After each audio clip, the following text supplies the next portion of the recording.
രതീഷിനെ പോലെ നല്ലൊരു കണ്ടസ്റ്റന്റിനെ ഒരു കാരണവശാലും ബിഗ് ബോസ് വിട്ടുകളയരുതെന്നാണ് എനിക്ക് പറയാനുള്ളത്. ആദ്യത്തെ ആഴ്ച ബിഗ് ബോസ് ഇത്രയും ആക്റ്റീവായി നിന്നതിനും പ്രധാന കാരണം രതീഷാണ്. ഇത് നെഗറ്റീവ് ഗെയിം ആണെങ്കിലും ബഹളം ഉണ്ടാക്കുന്നതാണെങ്കിലും അത് രതീഷ് ബിഗ് ബോസിന് കൊടുത്ത കണ്ടന്റ് ആണ്. അത് അയാളുടെ ഗെയിമാണ്.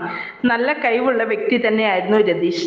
നന്നായി പാട്ട് പാടാനും ചിരിപ്പിക്കാനും കോമഡി കാണിക്കാനും ഒക്കെയുള്ള ഒരു ടാലന്റ് ആയ വ്യക്തി തന്നെയാണ്.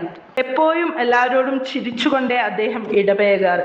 ഫാമിലി ഓഡിയൻസിനെ എന്റർടൈൻ ചെയ്യാൻ പറ്റിയ നല്ലൊരു കണ്ടസ്റ്റന്റ് ആണ് രതീഷ്. തീർച്ചയായും 50 ദിവസമെങ്കിലും ബിഗ് ബോസിൽ നിൽക്കാൻ അർഹതയുണ്ടായിരുന്നു. ബിഗ് ബോസ് പറയുന്നത് പ്രേക്ഷക വിധി പ്രകാരമാണ് എന്നാണ്. പക്ഷേ അങ്ങനെ ആളുകൾ വോട്ട് ചെയ്യാതിരിക്കുമെന്നൊന്നും എനിക്ക് തോന്നുന്നില്ല.